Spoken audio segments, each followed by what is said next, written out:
L'affaire dans sa globalité est évidemment choquante. Je veux dire, quand on voit les sommes qui ont été récupérées, ça soit chez Monsieur Panzeri ou les autres, bon, c'est extrêmement choquant, c'est dégoûtant, et comme je le dis, ça montre qu'il y a ici un problème structurel. Donc ne faisons pas semblant qu'il s'agit de quelques pommes pourries comme ça. Évidemment, les gens qui ont commis des erreurs doivent être punis, mais il y a un problème fondamental parce qu'ici on parle d'un scandale de corruption illégal, clairement, mais il y a toute une série, tout un système tout à fait légal d'influence, de lobby, de conflits d'intérêts, porte tournante, etc., qu'il faut vraiment tacler. Par exemple, on a un mandat qui est censé être quand même un mandat presque à temps plein, hein, donc un boulot, et puis il y a des députés qui ont des emplois secondaires.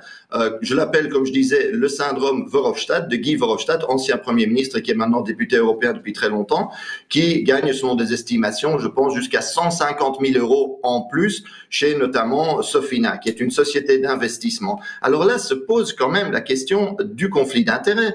Le problème principal, c'est aujourd'hui, est-ce que nous taclons, oui ou non, toutes les formes d'influence, qu'elles soient légales ou illégales, comment est-ce que nous pouvons sortir d'une culture clairement malsaine de l'argent au sein des institutions européennes.